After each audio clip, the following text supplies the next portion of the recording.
देखो हम लोग स्टार्ट कर रहे हैं कौन सा चैप्टर, एक चैप्टर नहीं एक्सरसाइज 3.1 है या 2 है। पुरानी बुक के लिए 2 है और नए बुक के लिए 3.1 है। देखो इसमें फर्स्ट क्वेश्चन है कि निम्न समस्याओं को रैखिक समीकरण का युग्म बनाइए और उनके ग्राफीय विधि से हल ज्ञात कीजिए। मतलब जो लीनियर इक्वेशन गिवन है उसका पेयर बना, लीनियर इक्वेशन बनाकर उसका दो लीनियर इक्वेशन बनाना है, ठीक है, यानी ये रैखिक समीकरण बनाना है और उसका जो है ग्राफिकल मेथड से सॉल्व करना है, ग्राफीय विधि से। तो देखो फर्स्ट क्वेश्चन क्या है, जब भी लैंग्वेज प्रॉब्लम है तो सबसे पहले क्वेश्चन को क्या करो, समझो, ठीक है, और फिर सॉल्व करो।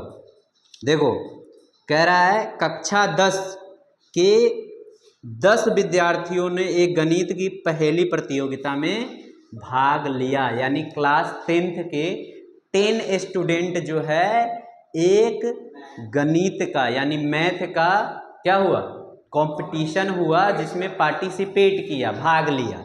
समझ गया, कितने स्टूडेंट ने, 10 स्टूडेंट ने। तो ये ध्यान में रखो।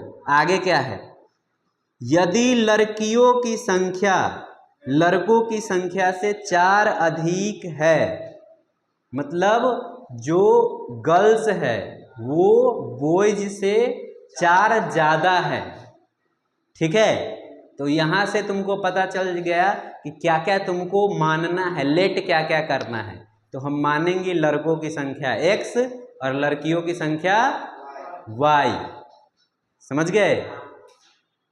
अब आगे क्या कह रहा है, तो प्रतियोगिता में भाग लिए लड़कों और लड़कियों की संख्या ज्ञात कीजिए, यानी जो कंपटीशन में लड़का यानी बॉयज और गर्ल्स जो पार्टिसिपेट की है उसका हमें नंबर बताना है। तो देख बहुत ही सिंपल क्वेश्चन है ये। क्वेश्चन नंबर कौन सा है, 1 का फर्स्ट पार्ट, ठीक है। तो हम लिख लेंगे माना कि लड़कों की संख्या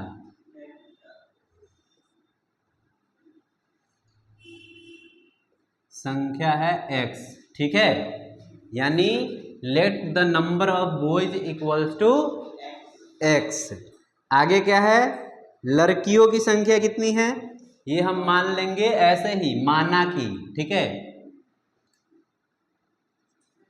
माना कि लड़कियों की संख्या, इंग्लिश में क्या लिखेंगे इसको, late the number of girls, ठीक है, इक्वल्स टू y। अब देख दो चीज हमें क्या दे रखा है, अब ये तुमको ढूंढना है। पहले क्या दे रखा है, टोटल स्टूडेंट कितना पार्टिसिपेट किया है, 10, यानी लड़का और लड़की को मिलाएगा तो 10 नहीं होगा। तो एक इक्वेशन क्या बनेगा, x + y इक्वल्स टू 10 लिख देंगे अकॉर्डिंग टू क्वेश्चन, यानी प्रश्न से, है ना, क्वेश्चन हिंदी में लिख देंगे इसको प्रश्न के अनुसार या प्रश्न से, ठीक है। इंग्लिश में लिख लेगा ना, इसको लिख लिया, इसको लिख देंगे प्रश्न से। तो पहला इक्वेशन ये बन गया। अब देख दूसरा क्या कह रहा है, दूसरा है कि लड़कियों की संख्या लड़कों की संख्या से 4 अधिक है, ठीक है। तो देख लड़कियों की संख्या लड़कों की संख्या से 4 अधिक है, इसका मतलब क्या, लड़कियों की संख्या में से लड़का का संख्या घटाएगा तो 4 आएगा। तो यानी लड़की की संख्या है y - x तो इक्वल में 4। ये दूसरा इक्वेशन हो गया, यही तो कह रहा था। अब 2 इक्वेशन बन गया तो ग्राफ बनेगा, आराम से बन जाएगा ना। चलिए कर देता हूं मैं 4 इक्वेशन फर्स्ट। तो बहुत आसान है इसका ही मतलब वैल्यू निकालना भी, यानी समीकरण 1 के लिए, है ना, समीकरण 1 के लिए क्या है, x + y इक्वल्स टू 10। तो तुम लोग को कैसे निकालने के लिए कहा हूं कि किसी एक का वैल्यू निकाल लो, पहले x का रखो यहाँ पे, y इस साइड ले आओ, तो 10 माइनस वाई हो जाएगा। ठीक है, अब किसका वैल्यू पुट करेगा, वाई का। एक बार वाई ले लो 1 या 1 या ज़्यादा भी ले सकता है, कोई दिक्कत नहीं है। एक बार वाई ले लो 2। ठीक है, जब वाई क्या है, 2 है, इसको इंग्लिश में वेन लिख देंगे, है ना। जब वाई 2 है तो एक्स क्या आएगा बताओ, एक्स आएगा 10 माइनस 2। वाई की जगह पे 2 लिख दिया, 8 आ गया। समझ गया। फिर कुछ और ले लो, फिर यानी फिर की जगह पे इंग्लिश में लिख देंगे अगेन। ठीक है, y इक्वल्स टू ले लो आप 4, तो x का वैल्यू क्या होगा, 10 माइनस 4 यानी कि 6। अब देख दो हमें सॉल्यूशन मिल गया इस समीकरण 1 के लिए, इक्वेशन 1 के लिए क्या क्या मिला, x y 2 लिया तो x कितना आया 8, और x 6 लिया, सॉरी y 4 लिया तो x 6 आया। अब ऐसे ही दूसरे समीकरण के लिए निकालेंगे क्या, 4 इक्वेशन सेकेंड यानी समीकरण 2 के लिए, है ना, समीकरण 2 के लिए। देखो जहां पे मैं हिंदी या इंग्लिश नहीं लिखता हूं तो देख के तुम लोग लिख लो। ठीक है, क्या है दूसरा equation, y minus x equals to 4। ठीक है, अब यहां से देखो किसी एक का वैल्यू निकाल लो, पहले y रख लेते हैं इस साइड, x माइनस में इधर आएगा तो 4 प्लस एक्स हो जाएगा। ठीक है, अब यही करो, वेन मतलब जब। अब x का देखो, जो अकेला है उसका वैल्यू कभी नहीं पुट करना है, इधर वाले का पुट करना है। जब x मान लो कितना ले लिया, 2 ले लो, तो y क्या आएगा, y आ जाएगा 4 प्लस एक्स यानी कि 4 प्लस 2 यानी कि 6, है ना। फिर का मतलब अगेन x इक्वल्स टू कुछ और ले लो, कितना लोगे 4, तो y कितना आ जाएगा, देयरफॉर 4 प्लस एक्स की जगह पे यहाँ पे 4 रख देंगे, तो 4 4 8 हो गया। तो अब देखो इसका भी दो इक्वेशन दो ये निकल गया हल, सोल्यूशन क्या क्या है,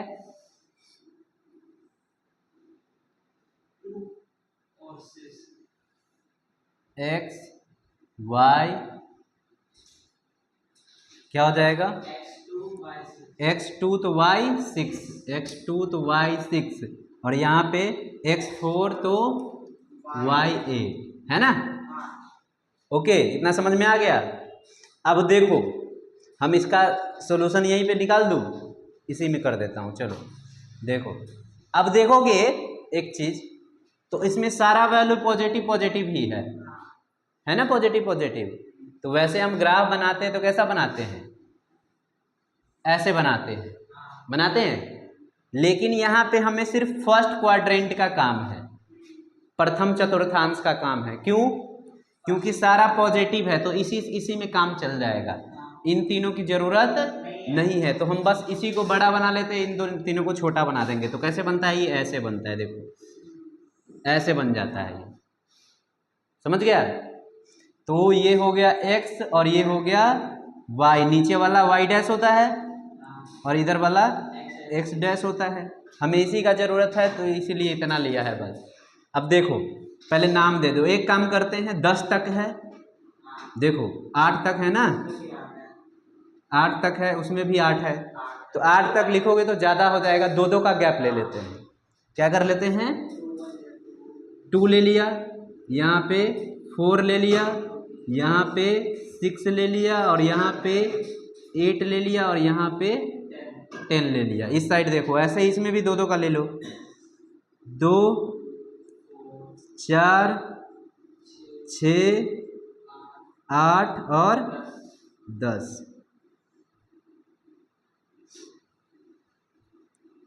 अब देखो ध्यान से, अब पहले हम इसका ग्राफ बनाते हैं, इक्वेशन फर्स्ट का। कैसे बनाएगा, x8 है y2 है, तो x8 कहाँ है, यहाँ है, y2 कहाँ है, यहाँ है। तो दोनों को अगर बढ़ाएगा आगे तो कहाँ ज्वाइन करेगा, यहाँ करेगा, करेगा ना। इसको तुम नहीं बनाएगा तो भी चलेगा, ठीक है। पॉइंट हमें पता चल गया, क्या क्या है पॉइंट ये। 8x पहले लिखते हैं और y बाद में लिखते हैं, तो 8,2, ठीक है। अब दूसरा पॉइंट देखो, y4 है, x6 है, x6 यहाँ पे है और y4 यहाँ पे है, दोनों कहाँ पे ज्वाइन करेगा, यहाँ पे, सॉरी यहाँ पे नहीं, यहाँ पे। तुम लोग स्केल से बनाएगा सही सही, तभी आंसर आएगा, ठीक है। ग्राफ वाले जो ग्राफ वाला वो आता है ना कॉपी, उसमें तो ये यहाँ पे आ गया। अब देखो 2 पॉइंट हमें पता चल गया इसका। अब 2 पॉइंट से हम कभी भी एक लाइन कितना पॉइंट से तुम खींच सकते हो, 2 पॉइंट से। एक पॉइंट से कितना भी लाइन खींच सकता है, एक पॉइंट से इनफाइनाइट लाइन खींच सकता है, लेकिन एक लाइन हमेशा, एक लाइन खींचने के लिए दो पॉइंट चाहिए। 2 पॉइंट से एक ही लाइन खींच सकते हैं, ठीक है। तो देखो इन दोनों पॉइंट, ये पॉइंट कितना है 6,4 है ना। बताओ कोई कंफ्यूजन तो नहीं है। अब इसको ज्वाइन कर देंगे तो ऐसा बनेगा ये ग्राफ। ये किसका ग्राफ है, ऊपर वाले फर्स्ट इक्वेशन का, यानी x + y = 10 का। आ रहा है ये नीचे। अब देखो दूसरा वाला ये है हमारा, है दूसरा वाला ये है, तो यहाँ पे अब इसका ग्राफ बनाओ। x2 है तो y6 है, x2 लो y6 लो, कहाँ पे आएगा, x2 ये रहा, y6 ये रहा। अब देखो ये दोनों कहाँ पे मिलेगा, यहाँ पे मिलेगा, ये है ना x2 और y6। अब इसको ऐसे, ये पॉइंट हमें पता चल गया, ये कितना है 2,6। और दूसरा क्या है, दूसरा 4,8, x4 और y8, x4 है और y8 है, कहाँ पे आएगा, यहाँ पे मिल रहा है, मिल रहा है, नहीं दिख रहा है। देखिए ये 4 हो गया, ये 8 हो गया y, है ना, 4,8। अब इन दोनों को, ये है ना एक पॉइंट, अच्छा ये गलत आ गया, ये ऐसे लिख दो 2,6 नीचे। अब देखो इसको क्या कर देंगे, ज्वाइन कर देंगे ऐसे। आगे नहीं ले रहा हूँ मैं क्योंकि आगे नंबर लिखा हुआ है, ठीक है। अब यहाँ पे ये कट कर रहा है, यहाँ पे कट कर रहा है, तो देख ये होगा आई थिंक 7 और 3 होगा। अगर ग्राफ में बनाएगा ना तो ये नीचे लेगा तो 7 पे आ रहा है, सॉरी 3 पे आ रहा है, और इधर लेगा तो 7 पे आ रहा है ना। तो ये वाला पॉइंट क्या है 7, नहीं 3,7, x3 है और y7 है। मतलब जहाँ पे कट कर रहा होता है उस पॉइंट का हम कोऑर्डिनेट निकाल लेते हैं, निर्देशांक निकाल लेते हैं। तो कहाँ पे कट कर रहा है 3,7 पे, यानी आंसर जो होगा हमारा वो कहाँ होगा, यहाँ पे लिख देता हूँ या यहाँ पे लिख देता हूँ। x = कितना आ गया 3 और y कितना आ गया 7। तो देखो y हमने क्या लेट किया था, गर्ल्स की संख्या है ना, नंबर ऑफ गर्ल्स। तो नंबर ऑफ गर्ल्स कितनी हो गई 7, और नंबर ऑफ बॉयज कितने हो गए 3। और देखो कभी तुम लोग को बताया था कि जब भी आंसर आता है तो इसको क्या करता है, सेटिस्फाई करता है ना, मतलब संतुष्ट करता है। यहाँ पे अगर वैल्यू पुट करेगा तो इस साइड जितना है उतना ही आएगा। देखो y आया 7, x आया 3, तो 7 - 3 4, तो 4 है इस साइड। वैसे यहाँ पे पुट करेगा x 3 y 7, तो 3 और 7 10, और 10 है यहाँ पे, है ना, यानी आंसर हमारा क्या है सही आ रहा है। हाँ ऐसे चेक कर सकते हो। अगर नहीं आ रहा है तो समझ लो कि कहीं ना कहीं मिस्टेक हो गया है, समझ गया। कहीं भी आंसर आएगा तो ऐसे चेक कर सकते हो। कोई डाउट बताओ, चलो नोट करो इसको जल्दी से।